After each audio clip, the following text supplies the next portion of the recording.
Hello viewer, এখান থেকে আমরা এক্স এর মানটা কীভাবে বের করছি দেখো। 9 to the power x is equal to 36। আমরা এই ধরনের অঙ্কগুলোকে লগের সাহায্যে করব। দেখো, সলভ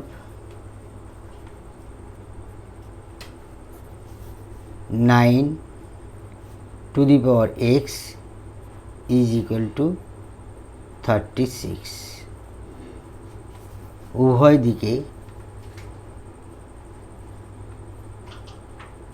দিকে লগ নিলাম।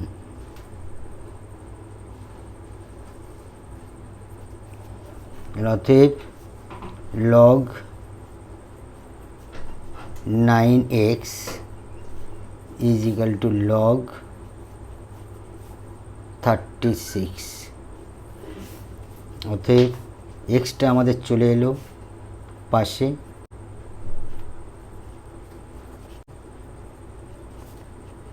ইজ ইকুয়াল টু লগ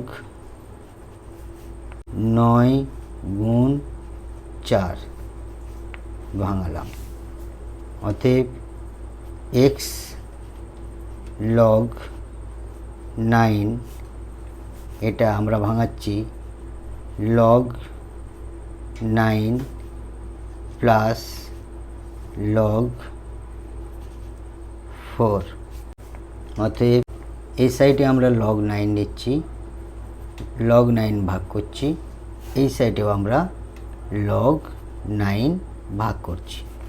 তাহলে অতএব কী দাঁড়াচ্ছে, লগ 9 কেটে গিয়ে আমাদের এক্স পড়ে থাকছে। এইবার হচ্ছে লগ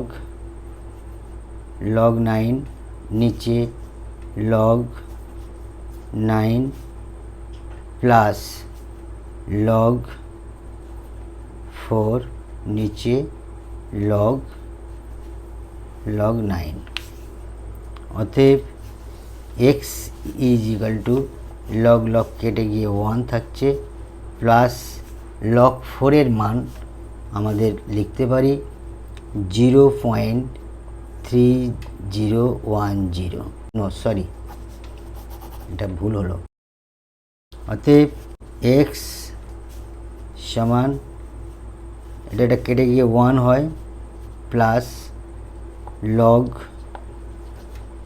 4টাকে ভাঙালে আমরা 2, নিচে লগ 9টাকে ভাঙালে লগ 3/2। অতএব এক্স সমান 1 প্লাস, এই দুইটা বাইরে চলে এলো, এই দুইটা বাইরে চলে এলো, তাহলে 2 লগ 2 নিচে 2 লগ 3, 2 কেটে গেল। অতএব এক্স সমান 1 প্লাস লগ 2-এর মান হচ্ছে 0.3010, আর লগ 3-র মান হচ্ছে 0.4771। অতএব এক্স সমান 1 প্লাস, পয়েন্ট উঠে গেল, এটাকে ভাগ করলে আসছে 0.6309। অতএব এক্স সমান 1.6309। It will be answer. Thank you.